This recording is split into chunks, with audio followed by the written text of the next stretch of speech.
Hello and welcome to our live stream. We're going to talk um, Shopify and Shopify app development. We're getting through all of the initial steps um, to get you going from nothing to an embedded OAuth enabled and Shopify node app. So we're just going to get going.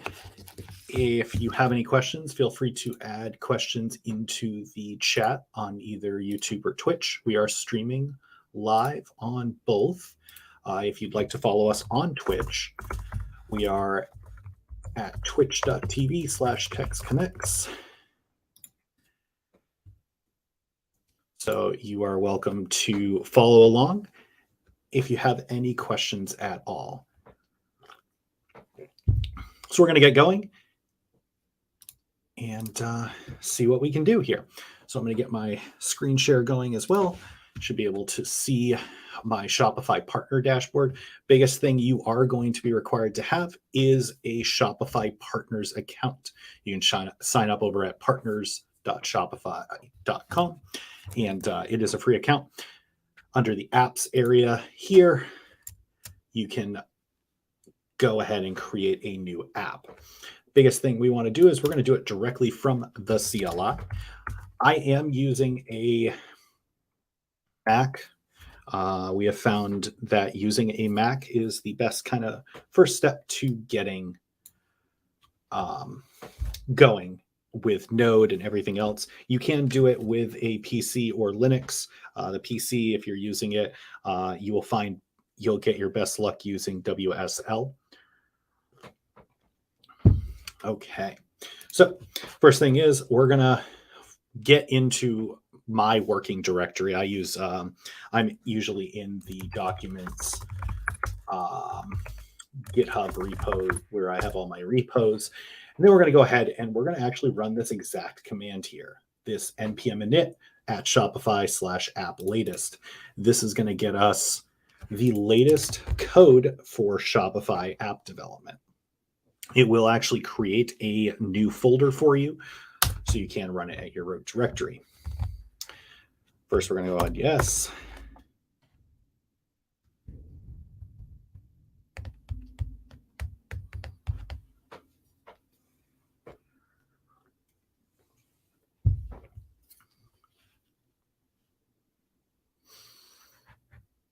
Okay, we're going to name this. We're going to call this Twitch app. Can't use the word Shopify. Let's do Twitch starter app. We can select Node, PHP, or Ruby. I'm going to go ahead with Node.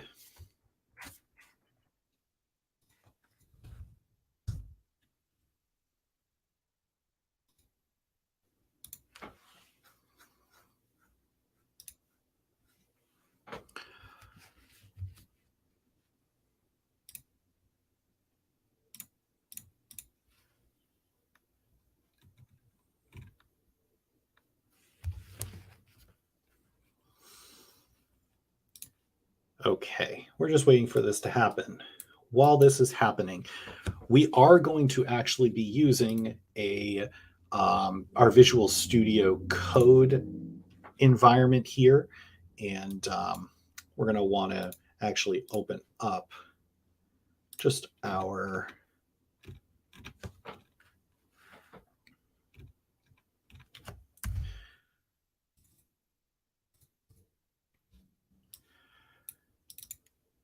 folder here while we're waiting for this to open.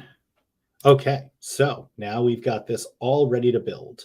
So we're going to go into our app, and you'll see it creates a bunch of files and folders. So we're going to go ahead and open up our new Visual Studio window, and we're going to go ahead and get going on here. So I'm going to open up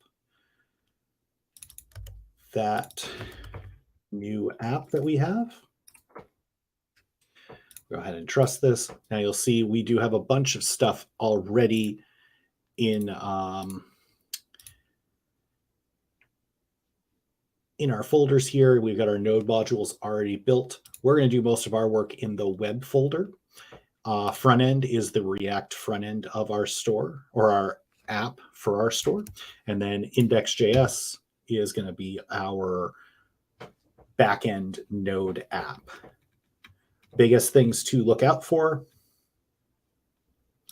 anything after this line, app use API/star with Shopify validate authenticated session. Anything after this line in our index.js file will require a active JWT, or that JavaScript token, which the React front end does have. But if you're doing an external API call to this, you will probably not have. So if we're going to make any commands outside of the React front end, like if we're testing, we'll want to do it before this. So the first thing I always like to do is I like to actually move the express JSON above the validated authenticated session, so we can use the express JSON module to handle incoming gets, posts, whatever it might be. Go ahead and save that. By default, Shopify creates 2 endpoints for you that are available on the front end as well. The product count, which tells you how many products are in your Shopify store, and the product create. This will create, I believe, 5 products automatically. So we got a few things going on here already. First things first, we're going to open up our terminal window in VS Code. We're going to go ahead and run it. Before I actually start that, I'm going to come back into my partners panel here. I want to go to our stores, and I'm going to go ahead and move this off screen for a second. Go to stores. I'm going to go ahead and create a development store. We're going to do a store to test and build. Note, when you do this, you cannot transfer the store.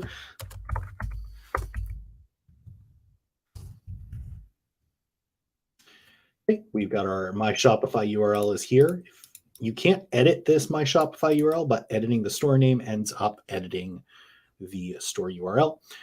I'm going to go ahead and select our checkout extensibility, because I think that's going to be a good place we're going to go for this, this product in this page.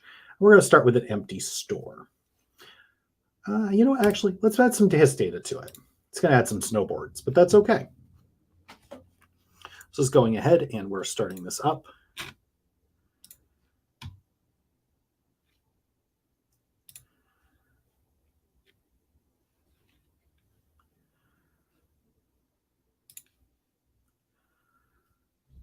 Okay. So we got our store now.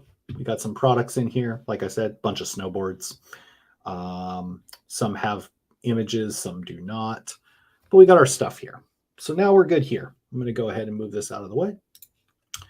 We've got our store here. We're going to go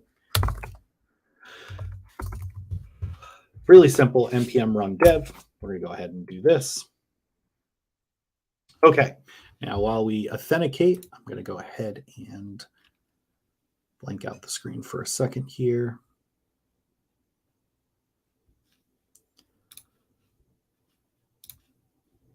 We'll be right back after, give us a second to authenticate.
Okay, now we're back. We have it installed, and you'll see it actually gives us a nice Cloudflare URL to utilize for this test site. Now I've actually set it up for a different store, so I'm going to go ahead and control click, let it open away, and it's going to actually open up here in our test store. You'll see a Twitch starter app, and it's telling us that we have give it the ability to edit products. So we're going to go ahead and hit install.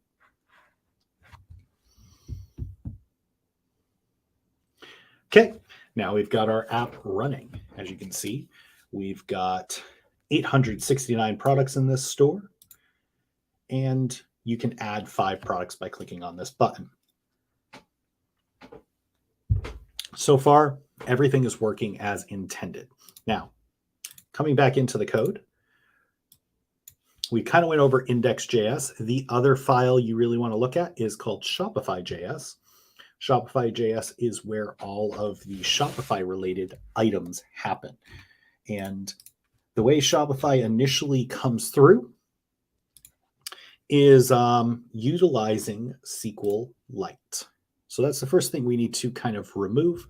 We really don't want to have SQLite as our backend because it really doesn't scale well. It doesn't allow us to run multi-server. It really has a bunch of restrictions that we don't want to have. So what I'm going to do is I'm going to go ahead and quit and clear my screen here. So now we're going to make some updates here.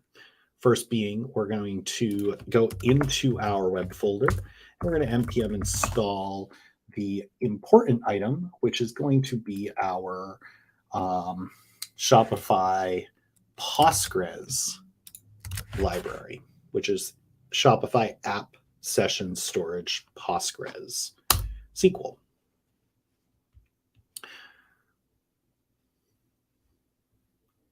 So we got that installed. Now we are going to also install a couple of other things in here just while we're here. Just double check. I personally like using .env. And I also really kind of like having access to the same database. So we'll install the Postgres system as well. So now we got those two installed. We're going to go ahead back into our Shopify JS file here. We're going to pull out our SQLite session storage, and we're going to replace that with our PostgreSQL storage. And we're going to also import our .env option in here. One thing to be very careful of is sometimes your REST resources in the automatic generation of this app will change you to the unstable REST endpoint. So you want to make sure you change it to a named or dated REST resource. Then we're going to come down here. Now, billing config isn't actually used right now, so we have it as undefined. So we can get rid of this unless we're going to start charging, which we are not right now. So we're going to come in here, and we're going to come ahead and add some additional settings in here. Now, by default, you'll see it does use the latest API version, which can sometimes be not the way you'd like it. I like to use a version that actually is named. So we're going to use the April 21st. Actually, you know what? I'm going to do April, I believe is the right one. We'll go to the definition and see what the options are. Let's see.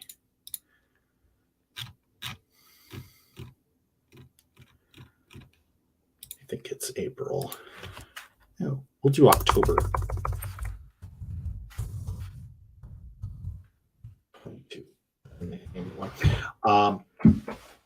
Reason we're adding in API key and API secret key here from the env is because by default, Shopify, when you are running it from the npm run dev, injects the API key and the secret key into your runtime. So it's automatically embedded. But when you go to deploy this, you're not going to have that ability. So we just need to make sure that we have those defined. We also want to make sure our scopes are defined. And right now, we're just going to change this to write products. Host name, home scheme is not as big of a deal, but it's nice to have. REST resources was included there. We'll leave our authorization in here, our path in here, but we're going to change our session storage back to our Postgres session storage. And we'll use database URL here so we know what the database is. So far, we've updated our Shopify JS, and we have no env file. So we're going to do a .env. And our .env file is going to include all of our details that we need. By default, like I said,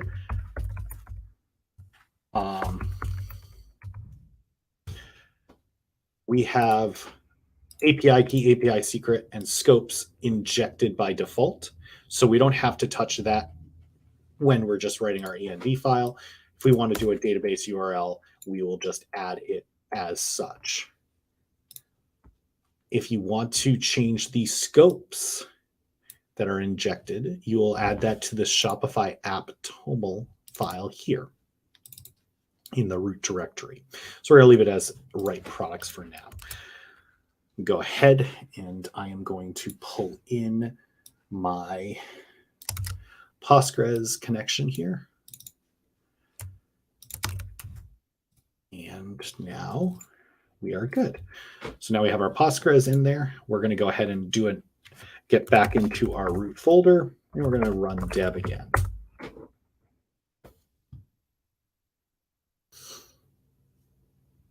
Now, by default, Shopify on the first build updates your app configuration in Shopify Partner Panel.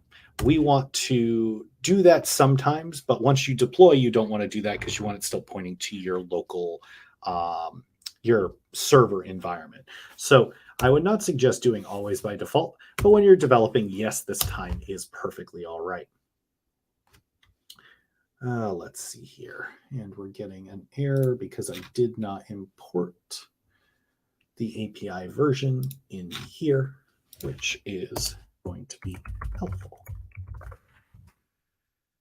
There we go. Now we're all set. I am going to go ahead and open up my Postgres system where we have our app. And go back to home, go back to our Twitch starter app, and I'm going to let it come through here. And you will see in one moment.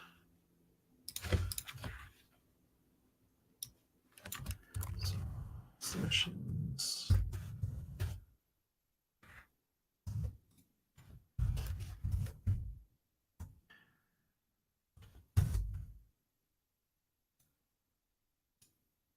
Okay, so I personally use my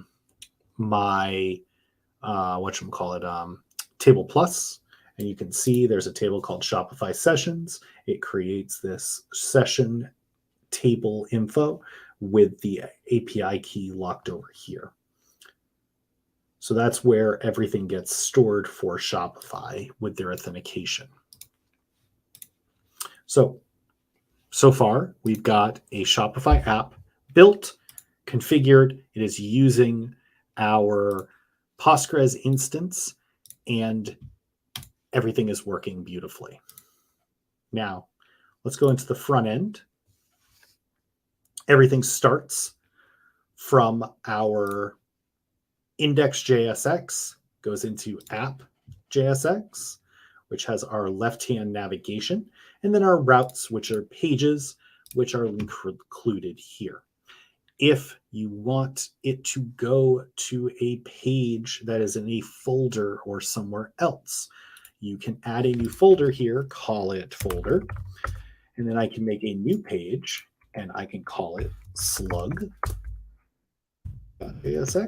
And that's how we can redirect to a predefined, to a page in our React app that has a unique identifier, say maybe a product ID or something along those lines.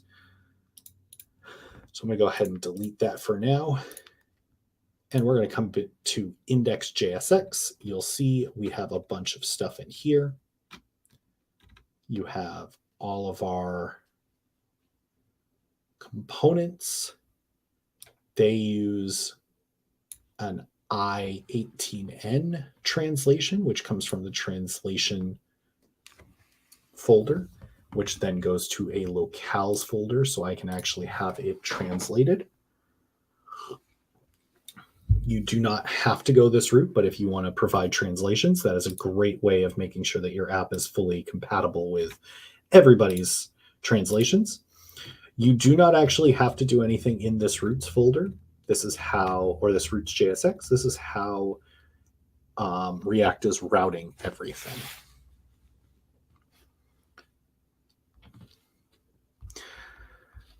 So far, we have set up a Shopify app.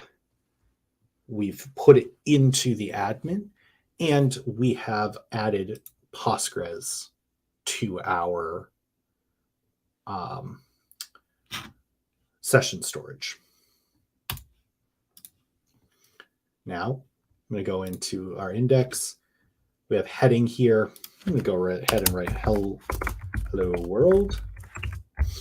And then if I move this out of the way, you will see it auto changed. It does have a setup in there that allows React to reload and refresh as you make changes and save. So we've got this working now. Now the key is let's take this a step further. I want to send my app a new GET request and reply back with a just hello world JSON. Now, again, this line here, the validate authenticated session, if I create my express endpoint below this point, I must have a JWT or a token. If I do it above this line, I do not. But I must use the /API start for my root. Otherwise, I have to edit the configuration in vite config. So I'm going to go ahead and I'm going to do an app.get. And we're going to do API hello world. And then we're going to go ahead and we're going to do this as an async. And we're going to do our standard expression. That's always fun, little express expression. And then we're going to go ahead and we're just going to respond with a status code of 200. And we will just send. Hey, that looks good. I am using GitHub Copilot. If you see some autocompletes come through, it's not always correct, but I do see it working from time to time. Personally, when doing simple REST requests, like to use a application called Insomnia to make my test requests. You are welcome to use Postman as well. Insomnia is just a quick way of doing it.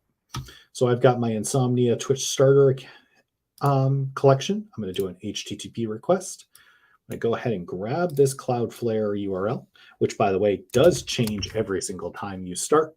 So this will not be the same in a moment. I'm going to go ahead and I'm going to do /API/hello world. I'm going to go ahead and hit send. Now we got our response back here. Success true. Message hello world. So far, we've got it doing exactly what we want it to do. Now, I'm going to go ahead and I'm going to grab a theme, or not a theme, I'm going to grab something from our system using just our endpoint. So we need to be able to find our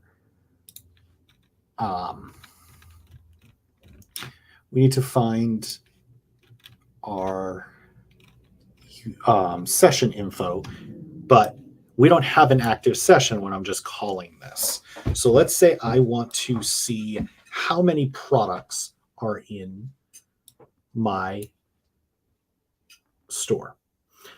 As you can see here, if I just bring this up to my Hello World item here, okay, we got this running. I'm going to, in the another screen, I'm going to hit send and watch what happens. It's going to crash. The reason it's crashing is a lot of reasons, but because we don't actually have an active JWT session currently. So instead, we need to get this session somehow. Shopify provides us a way of doing that. We're going to go ahead and we're going to create our session. Session ID, and this is going to equal shopify.api.session.getOfflineID. And then we're going to go ahead and we're going to type in our